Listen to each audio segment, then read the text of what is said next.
Halo, assalamualaikum warahmatullahi wabarakatuh. Apa kabar teman-teman? Kembali lagi di konten cerita misteri. Cerita kali ini yang bakal gue bawain adalah judulnya Deso Gondo Mayit. Cerita ini berdasarkan pengalaman kisah nyata dan gue bawain dari sebuah akun Twitter yang bernama Mr. Simpleman.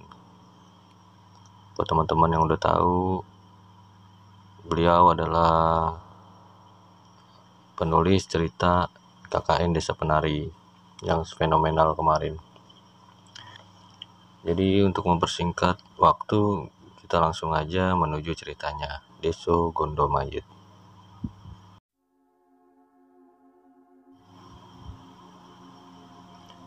Oke, kali ini izinkan gue memulai sebuah cerita. Sebuah cerita yang pernah diceritain oleh seseorang. Seseorang yang menurut gue spesial karena gue kenal dia udah lama sekali. Meskipun gak pernah satu sekolah, satu kampus, satu pekerjaan, tapi gue udah nganggap dia abang kandung gue sendiri. Udah lama seingat gue buat main ke kota pahlawan ini. Salah satu kota yang jadi saksi perjuangan gue dulu buat nyari kerjaan serabutan. Dan hari ini gue balik lagi ke kota ini buat ketemu seseorang. Seseorang yang gue gak tahu kenapa selalu bikin gue kangen. Kangen wajangan beliau, namanya Mas Danar. Ngomong-ngomong soal Mas Damar, gue jadi ingat sebuah cerita di mana beliau menceritakan salah satu cerita pengalaman beliau yang menurut gue menarik. Terlepas dengan sebegitu ngeri ceritanya itu, tetap aja cerita ini adalah cerita yang selalu gue ingat. Cerita tentang Deso Gondo Mayit. Deso Edan, kata Mas Damar. Matanya masih menatap ke sana kemari seolah peristiwa itu membekas di ingatannya. Edonnya opo? Atau gilanya gimana? Gue bertanya penasaran. Bagaimana nggak gila? Setiap hari selalu aja ada orang yang mati. Kalau tidak ada yang mati katanya justru mengundang musibah. Percakapan kami sahut menyahut membuat gue bingung semakin penasaran. Sampai pandangan gue teralihkan ketika motor Honda RC hitam baru saja berhenti. Mas Erik, sosok yang juga gue kenal akrab, datang duduk dan memesan kopi. Di sini gue melihat Mas Damar melihat Mas Erik. Rik, ini loh ceritakan cerita kamu dan aku yang zaman masih kuliah. Waktu kita nyasar di sebuah desa bernama Gondo Mayit. Wajah tenang Mas Erik tiba-tiba berubah mengisyaratkan tidak enakan dan gue bisa menangkap raut ngeri itu dari alisnya. Masih diingat aja, udah lupakan. Mendengar itu gue pun langsung memohon. Sejujurnya gue paling suka mendengar cerita-cerita seperti ini. Toh gue udah gak asing lagi dengan hal-hal seperti ini. Awalnya Mas Erik tampak ogah menceritakan, berbekal bujukan bahwa gue yang akan bayar kopi ditambah rokok untuk cerita. Ini gue pun menyanggupi. Disinilah gue melihat Mas Erik menunjuk sesuatu arah utara dari kota pahlawan ini. Gue mengeringitkan dahi. Gue mengangguk. Di sanalah desa ini berada. Dan disinilah cerita ini dimulai. Mas Damar baru saja ditunjuk untuk menjadi ketua Mapala periode tahun 2011-2012 di universitas, salah satu universitas yang cukup terkenal di kota ini. Menjabat menjadi ketua pada semester 6 bukanlah hal bijak, terlebih ketika ada agenda bahwa bulan Juli akan ada proyek untuk mendaki puncak Mahameru, di mana 4 universitas bersama Mapala mereka akan bergabung. Disinilah Mas Damar membuat satu acara dadakan untuk mempersiapkan kesanggupan tim mereka pada bulan Juli. Tetapi tak satu pun anggota sanggup karena bertepatan dengan UTS. Karena minimnya persiapan, Mas Damar pun berinisiatif untuk melanjutkan agendanya. Meski bila harus seorang diri, Mas Erik, ketua Mapala sebelumnya pun akhirnya ikut bergabung. Karena toh ini untuk nama universitas mereka. Dan disinilah mereka dapat satu tempat yang dirasa cocok.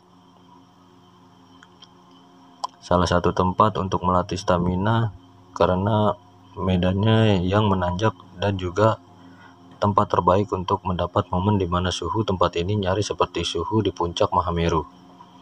Sebelum Mas Damar dan Mas Erik tahu apa yang sudah menunggu mereka di sana, persiapan sudah dilakukan 1 minggu sebelumnya. Mulai dari izin untuk mendaki sekaligus menyisir tempat yang akan dijadikan tujuan pendakian ini. Meski jalur yang akan dituju Mas Damar dan Erik bukan jalur pendakian pada umumnya, namun Mas Damar meyakinkan Mas Erik. Perjalanan 6 jam terasa singkat. Terlebih di hari yang semakin petang, Mas Damar masih memeriksa semuanya. Kompas yang selalu dibangga-banggakan pun tak luput dari genggaman. Mobil mereka berhenti di salah satu pos yang sudah tidak asing lagi bagi mereka. Anehnya, malam itu tak ada satupun yang berjaga. Seharusnya ada 1 atau 2 penjaga karena meskipun ini bukan jalur pendakian resmi, ini adalah jalur yang seringkali ramai pengunjung. Karena tempat ini adalah salah satu tempat objek wisata yang terkenal. Menunggu, setidaknya itu yang harus dilakukan Mas Damar. Karena bagaimanapun laporan itu penting, terutama untuk menghindari hal-hal yang tidak diinginkan. Namun 1-2 jam berlalu dan masih belum ada satu batang hidung pun yang muncul. Hal itu membuat Mas Erik gusar. Sudah, gini aja Mar. Tinggalkan aja KTP kita di sini. Tulis pesan bahwa kita sudah melaporkan, lagian kita nggak tahu kapan petugasnya ada. Bimbang. Itulah yang Mas Damar pikirkan. Bukan sekali 2 kali hal ini terjadi, namun satu yang Mas Damar ingat, hal-hal seperti ini biasanya diiringi dengan petaka yang buruk di langkah selanjutnya.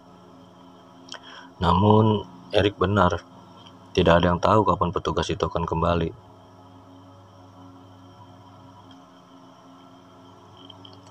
Nekat, Mas Damar dan Mas Erik pun akhirnya melangkah masuk ke dalam hutan, bersiap untuk menyambut penghuni yang sudah menunggu mereka. Jam menunjukkan pukul 8 malam, seharusnya jalanan belum segelap itu. Apalagi jalurnya sendiri masih tidak seberapa jauh dari pos pertama. Tapi malam itu lain. Jalur itu lebih gelap dari seharusnya.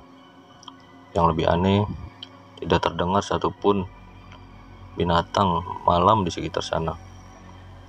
Medannya memang menanjak seperti bukit setapak yang bila ditelusuri lebih tinggi, namun masih bisa ditempuh dengan santai. Di sini Erik yang memulainya. Kalau kata mbahku, kalau nggak ada suara biasanya ada hantu. Hush, dijaga mulutnya. Tidak baik ngomong begitu, kata Damar. Ada yang membuat Damar sedari tadi tidak tenang. Berjalan di belakang Erik, seharusnya tidak ada lagi siapapun di belakangnya, namun bulu kuduknya berdiri sedari tadi. Bukan kali pertama ini Damar merasakan. Selama dia mendaki gunung dan masuk ke hutan-hutan seperti ini, bulu kuduk atau leher meremang sudah menjadi makanan sehari-hari. Namun perasaan ini berbeda, seolah-olah yang ini jauh lebih mengintimidasi. Namun Erik tak merasakan apapun. Melihat Erik membuka jalan dengan parang di tangannya setidaknya memberi ketenangan pada Damar, sampai ia akhirnya mendengar suara lain. Damar berhenti, disusul Erik. Rik, panggilnya. Erik mendekat, menatap Damar yang leluasa mencari-cari pandang. Apa? Ayam, kata Erik, mengulangi. Dengar tidak suara ayam?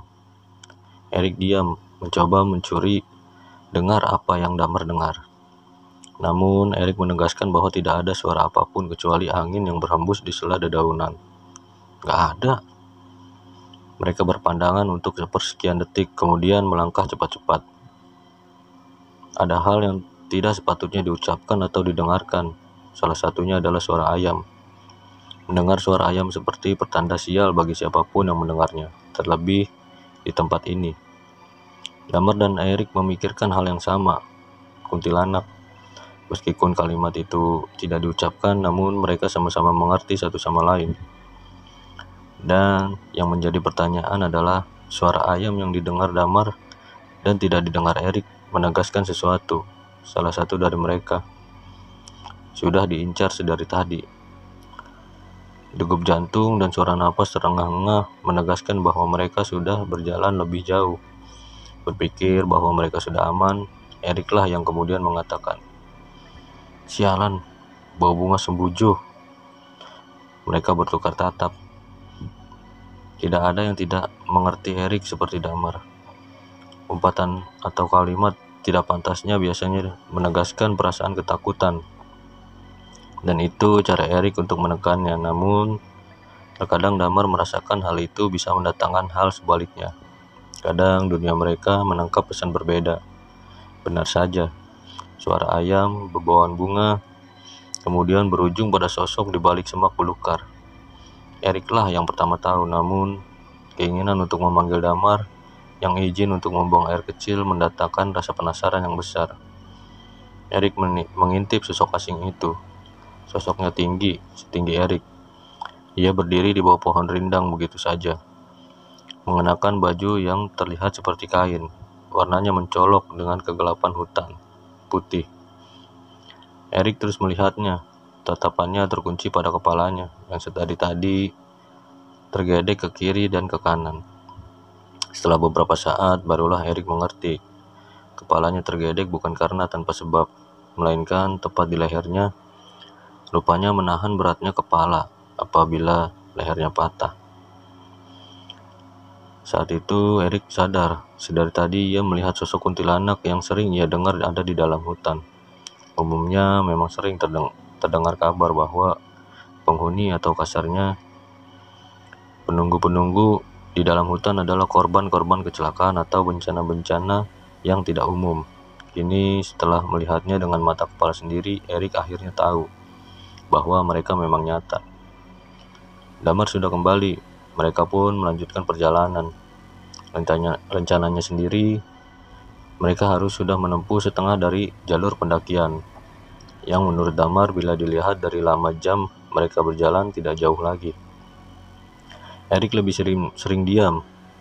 Hal ini membuat Damar penasaran. Asap rokok mencoba mencairkan suasana, namun Erik lebih memilih diam. Sesekali dia mencuri pandang ke belakang yang jelas-jelas tidak ada siapapun kecuali Damar. "Ada apa, Rik?" "Nggak ada." Damar tahu Erik sedang berbohong.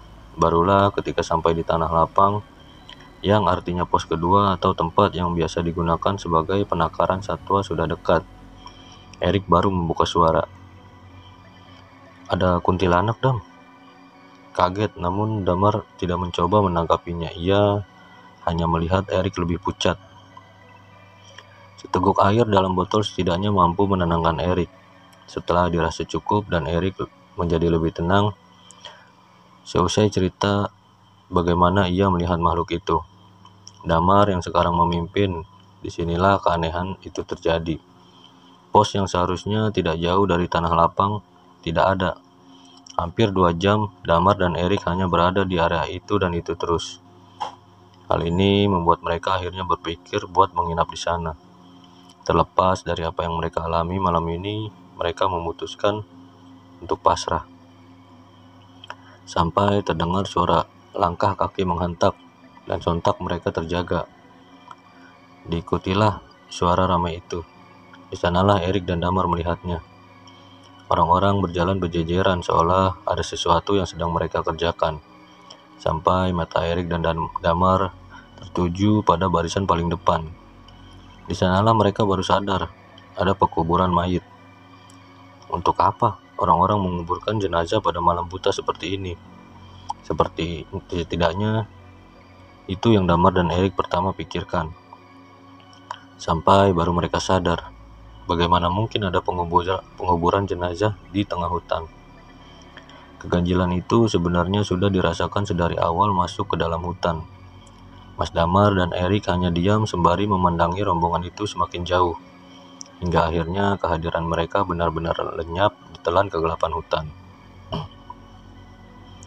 Di tengah perasaan campur aduk itu, tiba-tiba Mas Damar mengeluh kesakitan. Sebenarnya sedari tadi mereka berjalan menempuh medan berat itu. Di bagian selangkangan Mas Damar terasa nyeri, namun ia mencoba menahannya. Puncaknya ketika Mas Erik mengajak lanjut, tiba-tiba Mas Damar mengeluh tidak bisa melanjutkannya. Diceritakanlah kondisinya, dan ketika diperiksa apa yang terjadi, Mas Damar nggak tahu lagi harus ngomong bagaimana kondisinya ke Mas Erik. "Gimana, Mar? Bisa lanjut atau tidak?" Mas Damar memanggil Erik, memintanya mendekat sembari menceritakan keluhannya. Dan ketika dia menunjukkan kondisinya saat itu, Mas Erik hanya bisa melotot nggak percaya apa yang dilihat. "Sialan, kenapa dengan kamu ini?" tanya Mas Erik, matanya fokus melihat sesuatu yang ganjil itu. Mas Damar hanya diam, wajahnya sudah pucat. Jangankan menjawab Mas Erik, kapan dan bagaimana itu terjadi saja Mas Damar tidak tahu. Melihat kondisi Mas Damar seperti itu, Mas Erik akhirnya menyuruh Mas Damar bersandar di pohon. Pikirannya fokus ke rombongan yang tadi lewat. Jin atau bukan? Mas Erik harus memanggil mereka agar Damar segera tertolong. Tidak hanya itu, hal seperti ini baru pertama kali Mas Erik hadapi. Bagaimana bisa terjadi hal-hal seperti ini, padahal mereka tidak lupa berdoa agar dilancarkan semuanya. Tapi kok bisa? Testisnya si Damar membesar seperti itu. Besarnya sendiri nyaris sama seperti kepalan tangan yang menggenggam. Mas Erik cuma berpikir satu hal, pasti jin gunung yang melakukannya. Mas Erik pun meninggalkan Mas Damar seorang diri. Ia berlari menembus semak belukar, menuju ke rombongan yang sudah hilang lenyap di tengah kegelapan. Ada hal aneh yang entah Mas Damar dengar atau tidak, tapi Mas Erik yakin. Tadi ketika mereka mengintip rombongan itu, ia mendengar suara gamelan yang didengungkan. Hal itulah yang membuat Mas Erik tidak berani bicara karena fokus mendengar alunan dari gamelan yang dipukul. Tidak hanya itu, ekspresi wajah dari iring-iringan itu tidak satu pun menunjukkan wajah sedih atau bersimpati. Sebaliknya, wajah-wajah itu sumringah, seperti sedang mengadakan pesta. Lalu, keranda mayit yang dipinggul pun asing, biasanya ditutup dengan kain hijau tua. Namun, yang Mas Erik dan Damar lihat, keranda mayit itu ditutup dengan kain hitam lengkap dengan bunga melati terajut sebagai pengiringnya. Hal-hal itu yang dijadikan Mas Erik patokan. Semoga ia masih bisa mendengar iring-iringan musik gamelan, dan semoga mereka memang manusia. Berlari kurang lebih 10 menit, dan semakin jauh lokasi dari Mas Damar yang masih menahan nyeri. Mas Erik sadar, rombongan itu sudah lenyap, menyisakan tanda tanya bagaimana mereka bisa berjalan santai dengan gendong mayit di medan yang turun seperti ini. Putus asa, Mas Erik akhirnya menelusuri jalan lagi kembali ke tempat di mana Mas Damar tak berdaya. Ia berharap segera selesai dan keluar dari area belantara ini. Rupanya ketika kembali, Mas Erik kaget saat di hadapannya Mas Damar tidak sendirian lagi. Di depannya ada nenek-nenek tua di punggungnya. Ia memanggul kayu besar. Terlihat dari jauh, Mas Damar tampak mengobrol dengan sosok asing itu, membuat Mas Erik bertanya-tanya, ragu lalu mendekat. Saat itulah baru diketahui nenek itu adalah warga lokal. Ia tinggal di desa tidak jauh dari tempat mereka berada. Nenek itu menawarkan tempat persinggahan, sekaligus memberitahu bila apa yang terjadi pada Mas Damar adalah akibat dari Weltuk. "Apa itu?" tanya Erik. Disitulah si nenek yang mengaku bisa menyembuhkan Mas Damar bercerita. Weltuk itu adalah Dedemit, penunggu sungai yang marah sama Mas Damar ketika tanpa sengaja Mas Damar sudah mengencinginya. Akibatnya Mas Damar dikelepak di area kemaluannya. Ragu dan khawatir awalnya ketika si nenek yang dipanggil Mbah Dok itu menawarkan Mas Erik dan Mas Damar untuk mengikuti ke desa tempatnya tinggal. Tapi karena keadaan saat itu benar-benar darurat, memaksa Mas Erik akhirnya setuju. Diboponglah Mas Damar dengan kondisi itu. Selama perjalanan, si nenek bercerita banyak hal. Salah satunya mengatakan, permisi kalau mau buang hajat atau apapun. Mereka tidak terlihat, bukan tentu tidak ada. Meskipun hanya sekedar jin dan suara bisik pun, mereka bisa mendengar. termasuk Wanggul yang sekarang mengikuti Mas Erik. Kaget, Mas Erik kemudian bertanya dengan muka ngeri, "Wanggul apa, Mbah?" Si nenek berhenti melihat jauh ke belakang. Di sana ia menunjuk. Hantu wanita yang mati karena kecelakaan. Lehernya patah. Dan dari tadi dia ngikutin kamu. "Wangi apa yang kamu cium?" Mas Erik mengatakannya. "Sembujo." Si nenek mengangguk. "Tidak apa-apa kalau sembujo. Kalau bau bangkai, nah itu baru berbahaya." "Lalu bagaimana, Mbah? Sampai kapan saya akan diikuti?" "Biarkan saja, nanti juga pergi sendiri," kata Simbah. Benar rupanya. Di depan terlihat sebuah desa, namun desanya ini tidak terlalu besar. Rumah-rumahnya terbuat dari anyaman bambu. Pokoknya sangat jauh berbeda dengan kondisi rumah zaman sekarang yang dibangun dengan bata dan semen. Tepat di sudut rumah paling ujung, gentingnya terbuat dari ranting dengan ditutup daun kelapa kering. Simbah mempersilahkan masuk. "Tidurkan dulu temanmu di situ." Simbah masuk ke dalam ruangan. Sedangkan Mas Erik dan Damar ditinggal di teras rumah. Ada bangku besar yang merebahkan badan Mas Damar. Mas Erik masih nggak habis pikir hanya karena kencing bisa seperti ini. Selidik demi selidik, Mas Erik melihat ke sana kemari. Tatapannya menyapu dari rumah ujung ke ujung hingga hanya ada 13 atau kurang rumah di sini. Dan sebelumnya ia tidak pernah dengar di daerah ini ada desa. Namun tengah malam seperti ini, desa ini sunyi dan sepi, cukup membuat ngeri. Simbah keluar, di tangannya ada kendi. "Minum ini, lalu pas minum nanti menghadap ke selatan, biar penyakitnya pergi ke selatan ya, Nak." Berusaha keras berdiri, Mas Damar menenggak air itu. "Sekarang masuk ke rumah, jangan keluar dulu, biar bencananya bisa pergi." Mas Erik tidak paham maksud Simbah saat mengatakan balasado. Namun Mas Erik mengiyakan tawaran itu. Kali ini mereka yakin Mbah yang menolong mereka mungkin memang manusia. Di dalam rumah persis seperti yang dibayangkan Mas Erik.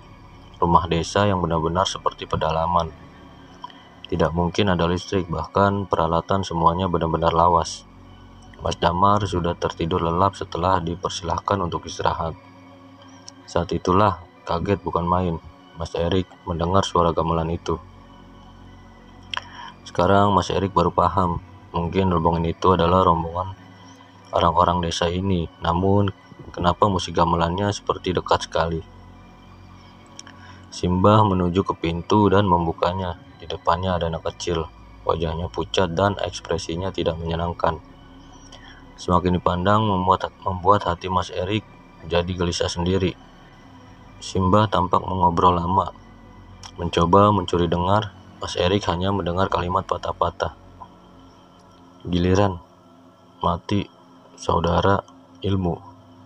Habis itu pintu ditutup. Simbah kembali masuk dan mengambil kain, lalu menutup kepalanya dengan kain itu. Di sana Mas Erik pun bertanya, "Mau kemana, Mbah?" Saat itulah Simbah menawarkan Mas Erik, apakah mau ikut atau tidak. Tawaran itu awalnya membuat ragu Mas Erik karena ia harus menjaga Mas Damar. Tapi ada keinginan besar yang membuat penasaran, terutama bila melihat wajah anak pucat itu. Seperti ada sesuatu yang ganjil. Mas Erik pun ikut setelah lama menimbang-nimbang keputusan. Rupanya Mas Erik dibawa di sebuah rumah. Di depannya ada orang yang sudah menunggu. Benar dugaannya, ada gamelan yang ditabuh di antara kerumunan itu. Tidak berapa lama pandangan Mas Erik menuju ke pintu rumah. Keluar 4 lelaki setengah baya. Mereka mengangkat keranda mayat yang membuat Mas Erik tidak nyaman. Dalam pikirannya ia bertanya-tanya, tadi bukannya sudah melakukan prosesi pemakaman, kok diadakan pemakaman lagi? Di sanalah Simbah yang memimpin. Ia berjalan di barisan depan. Karena sudah setengah jalan, Mas Erik pun terpaksa mau tidak mau harus ikut. Di sepanjang perjalanan yang naik turun, tampak wajah-wajah itu menunjukkan ekspresi sumringah. Hal-hal ganjil seperti itu yang membuat Mas Erik nggak habis pikir. Namun ia mencoba menahan diri. Sampailah mereka di sebuah tempat. Ada 2 tanah lapang yang kesemuanya sama. Pemakaman kembar, setidaknya itu yang terlihat. Si mayat sudah diturunkan dan ketika keranda dibuka, Mas Erik hanya diam bengong melihat siapa yang akan dimakamkan hari ini. Rupanya yang akan dimakamkan hari ini adalah bocah yang tadi berdiri di depan pintu Simbah. Cancuk lah, batin Mas Erik. Seolah gak percaya apa yang dia lihat. Semakin dilihat, wajahnya semakin sama persis dengan apa yang Mas Erik saksikan. Tidak mungkin ia salah lihat. Gue yang dengar Mas Erik cerita menatap gue bingung. Maksudnya gimana, Mas? Anak yang dikubur itu sama persis sama anak yang gedor pintu itu kah? Mas Erik menghisap rokoknya lama, lalu mengangguk. Gak mungkin lah, kata gue mencoba berkilah. Namun sanggahan gue hanya dijawab dengan wajah murung Mas Erik. Gak cuma itu, Mas Damar yang terkenal realistis pun hanya diam. Matanya tertuju pada segelas kopi yang mulai dingin.